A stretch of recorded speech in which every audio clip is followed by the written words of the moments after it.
Constitución Política de la República. Capítulo 8. Tribunal Constitucional. Artículo 92. Habrá un Tribunal Constitucional integrado por 10 miembros, designados de la siguiente forma. A. 3 designados por el Presidente de la República. B. 4 serán elegidos por el Congreso Nacional, 2 serán nombrados directamente por el Senado y 2 serán previamente propuestos por la Cámara de Diputados para su aprobación o rechazo por el Senado. Los nombramientos, o la propuesta en su caso, se efectuarán en votaciones únicas y requerirán para su aprobación del voto favorable de 2/3 de los senadores o diputados en ejercicio, según corresponda. C. 3 elegidos por la Corte Suprema en una votación secreta que se celebrará en sesión especialmente convocada para tal efecto. Los miembros del tribunal durarán 9 años en sus cargos y se renovarán por parcialidades cada 3.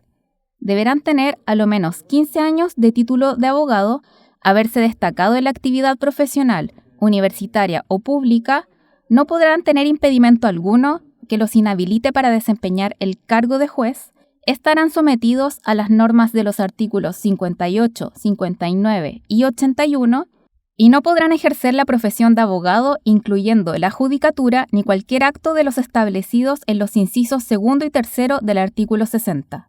Los miembros del Tribunal Constitucional serán inamovibles y no podrán ser reelegidos, salvo aquel que lo haya sido como reemplazante y haya ejercido el cargo por un periodo menor a 5 años. Cesarán en sus funciones al cumplir 75 años de edad. En caso que un miembro del Tribunal Constitucional cese su cargo, se procederá a su reemplazo por quien corresponda, de acuerdo con el inciso 1 de este artículo y por el tiempo que falte para completar el periodo del reemplazado. El tribunal funcionará en pleno o dividido en 2 salas. En el primer caso, el quórum para sesionar será de, a lo menos, 8 miembros, y en el segundo de, a lo menos, 4. El tribunal adoptará sus acuerdos por simple mayoría, salvo los casos que se exija un quórum diferente, y fallará de acuerdo a derecho. El tribunal en pleno resolverá en definitiva las atribuciones indicadas en los números 1, 3, 4, 5, 6, 7, 8, 9 y 11 del artículo siguiente. Para el ejercicio de sus restantes atribuciones podrá funcionar en pleno o en sala de acuerdo a lo que disponga la ley orgánica constitucional respectiva.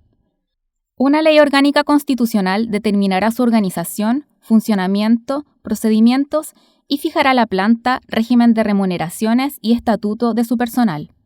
Artículo 93. Son atribuciones del Tribunal Constitucional. 1. Ejercer el control de constitucionalidad de las leyes que interpreten algún precepto de la Constitución, de las leyes orgánicas constitucionales y de las normas de un tratado que versen sobre materias propias de estas últimas, antes de su promulgación. 2. Resolver sobre las cuestiones de constitucionalidad de los autoacordados dictados por la Corte Suprema, las Cortes de Apelaciones y el Tribunal Calificador de Elecciones. 3. Resolver las cuestiones sobre constitucionalidad que se susciten durante la tramitación de los proyectos de ley o de reformas constitucional y de los tratados sometidos a la aprobación del Congreso. 4.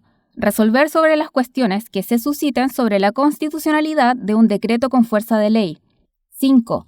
Resolver las cuestiones que se susciten sobre constitucionalidad con relación a la convocatoria de un plebiscito, sin perjuicio de las atribuciones que correspondan al Tribunal Calificador de Elecciones.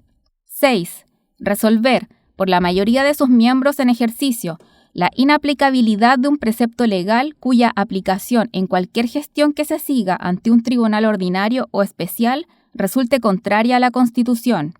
7. Resolver por la mayoría de los 4/5 de sus integrantes en ejercicio la inconstitucionalidad de un precepto legal declarado inaplicable en conformidad a lo dispuesto en el numeral anterior. 8. Resolver los reclamos en caso de que el presidente de la República no promulgue una ley cuando deba hacerlo o promulgue un texto diverso del que constitucionalmente corresponda. 9.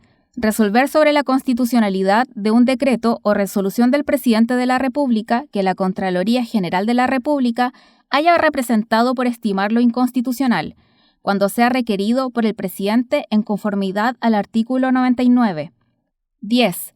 Declarar la inconstitucionalidad de las organizaciones y de los movimientos o partidos políticos como asimismo la responsabilidad de las personas que hubieran tenido participación en los hechos que motivaron la declaración de inconstitucionalidad en conformidad a lo dispuesto en los párrafos 6º, 7º y 8º del número 15 del artículo 19 de esta Constitución. Sin embargo, si la persona afectada fuera el presidente de la República o el presidente electo, la referida declaración requerirá, además, el acuerdo del Senado adoptado por la mayoría de sus miembros en ejercicio. 11. Informar al Senado en los casos a que se refiere el artículo 53, número 7 de esta Constitución. 12. Resolver las contiendas de competencia que se suscitan entre las autoridades políticas o administrativas y los tribunales de justicia que no correspondan al Senado. 13. Resolver sobre las inhabilidades constitucionales o legales que afecten a una persona para ser designada ministro de Estado, permanecer en dicho cargo o desempeñar simultáneamente otras funciones. 14. Pronunciarse sobre las inhabilidades, incompatibilidades y causales de cesación en el cargo de los parlamentarios. 15. Calificar la inhabilidad invocada de un parlamentario en los términos del inciso final del artículo 60 y pronunciarse sobre su renuncia al cargo. Y 16. Resolver sobre la constitucionalidad de los decretos supremos, cualquiera sea el vicio invocado, incluyendo aquellos que fueren dictados en el ejercicio de la potestad reglamentaria autónoma del presidente de la República, cuando se refieran a materias que pudiesen estar reservadas a la ley por mandato del artículo 63. En el caso del número 1, la Cámara de Origen enviará al Tribunal Constitucional el proyecto respectivo dentro de los 5 días siguientes a aquel en que quede totalmente tramitado en el Congreso. En el caso del número 2, el Tribunal podrá conocer la materia a requerimiento por el Presidente de la República, de cualquiera de las cámaras o 10 de sus miembros. Asimismo, podrá requerir al Tribunal toda persona que sea parte en juicio o gestión pendiente ante un tribunal ordinario o especial, o desde la primera actuación del procedimiento penal, cuando sea afectada en el ejercicio de sus derechos fundamentales por lo dispuesto en el respectivo auto acordado. En el caso del número 3, el tribunal solo podrá conocer de la materia a requerimiento del presidente de la República, de cualquiera de las cámaras o de una cuarta parte de sus miembros en ejercicio, siempre que sea formulado antes de la promulgación de la ley o de la remisión de la comunicación que informa la aprobación del tratado por el Congreso Nacional y, en caso alguno, después del 5º día del despacho del proyecto o de la señalada comunicación. El tribunal deberá resolver dentro del plazo de 10 días contado desde que reciba el requerimiento, a menos que decida prorrogarlo hasta por otros 10 días por motivos graves o calificados. El requerimiento no suspenderá la tramitación del proyecto, pero la parte impugnada de este no podrá ser promulgada hasta la expiración del plazo referido, salvo que se trate del proyecto de ley de presupuestos o del proyecto relativo a la declaración de guerra propuesta por el presidente de la República. En el caso del número 4, la cuestión podrá ser planteada por el presidente de la República dentro del plazo de 10 días cuando la Contraloría rechace por inconstitucional un decreto con fuerza de ley. También podrá ser promovida por cualquiera de las cámaras o por una cuarta parte de sus miembros en ejercicio, en caso de que la Contraloría hubiera tomado razón de un decreto con fuerza de ley que se impugne de inconstitucional. Este requerimiento deberá efectuarse dentro del plazo de 30 días, contado desde la publicación del respectivo decreto con fuerza de ley. En el caso del número 5, la cuestión podrá promoverse a requerimiento del Senado o de la Cámara de Diputados dentro de 10 días contados desde la fecha de publicación del decreto que fije el día de la consulta plebiscitaria. El tribunal establecerá en su resolución el texto definitivo de la consulta plebiscitaria cuando ésta fuera procedente. Si al tiempo de dictarse la sentencia faltaran menos de 30 días para la realización del plebiscito, el tribunal fijará en ella una nueva fecha comprendida entre los 30 y los 60 días siguientes al fallo. En el caso del número 6, la cuestión podrá ser planteada por cualquiera de las partes o por el juez que conoce del asunto.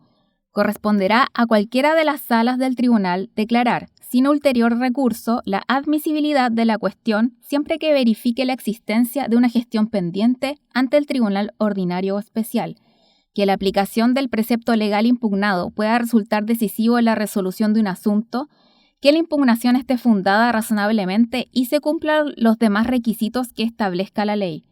A esta misma sala le corresponderá resolver la suspensión del procedimiento en que se ha originado la acción de inaplicabilidad por inconstitucionalidad. En el caso del número 7, una vez resuelta en sentencia previa la declaración de inaplicabilidad de un precepto legal, conforme al número 6 de este artículo, habrá acción pública para requerir al tribunal la declaración de inconstitucionalidad, sin perjuicio de la facultad de éste para declararla de oficio.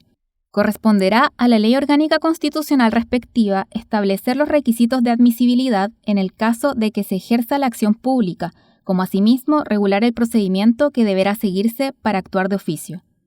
En los casos del número 8, la cuestión podrá promoverse por cualquiera de las cámaras o por una cuarta parte de sus miembros en ejercicio. Dentro de los 30 días siguientes a la publicación del texto impugnado o dentro de los 60 días siguientes a la fecha en que el presidente de la República debió efectuar la promulgación de la ley, si el tribunal acogiera el reclamo, promulgará en su fallo la ley que no lo haya sido o rectificará la promulgación incorrecta. En el caso número 11, el tribunal solo podrá conocer de la materia a requerimiento del Senado. Habrá acción pública para requerir al tribunal respecto de las atribuciones que se le confieren en los números 10 y 13 de este artículo. Sin embargo, si en el caso del número 10 la persona afectada fuera el presidente de la República o el presidente electo, el requerimiento deberá formularse por la Cámara de Diputados o por la cuarta parte de sus miembros en ejercicio. En el caso del número 12, el requerimiento deberá ser deducido por cualquiera de las autoridades o tribunales en conflicto. En el caso del número 14, el tribunal solo podrá conocer de la materia a requerimiento del presidente de la República o de no menos de 10 parlamentarios en ejercicio. En el caso del número 16, el tribunal solo podrá conocer de la materia a requerimiento de cualquiera de las cámaras efectuado dentro de 30 días siguientes a la publicación o notificación del texto impugnado. En el caso de vicios que no se refieran a decretos que excedan la potestad reglamentaria autónoma del presidente de la República, también podrá una cuarta parte de los miembros en ejercicio deducir dicho requerimiento. El Tribunal Constitucional podrá apreciar en conciencia los hechos cuando conozca de las atribuciones indicadas en los números 10, 11 y 13, como asimismo cuando conozca de las causales de cesación en el cargo parlamentario. En los casos de los numerales 10 y 13 y en el caso del numeral 2, cuando sea requerido por una parte, corresponderá a una sala del tribunal pronunciarse sin ulterior recurso de su admisibilidad. Artículo 94. Contra las resoluciones del Tribunal Constitucional no procederá recurso alguno, sin perjuicio de que puede el mismo tribunal, conforme a la ley, rectificar los errores de hecho en que hubiera incurrido. Las disposiciones que el tribunal declare inconstitucionales no podrán convertirse en ley en el proyecto o decreto con fuerza de ley de que se trate. En el caso del número 16 del artículo 93, el decreto supremo impugnado quedará sin efecto de pleno derecho, con el solo mérito de la sentencia del tribunal que acoja el reclamo. No obstante, el precepto declarado inconstitucional en conformidad a lo dispuesto en los numerales 2, 4 o 7 del artículo 93 se entenderá derogado desde la publicación en el Diario Oficial de la sentencia que acoja el reclamo, la que no producirá efecto retroactivo. Las sentencias que declaren la inconstitucionalidad de todo o parte de una ley, de un decreto con fuerza de ley, de un decreto supremo o autoacordado, en su caso, se publicarán en el Diario Oficial dentro de los 3 días siguientes a su dictación.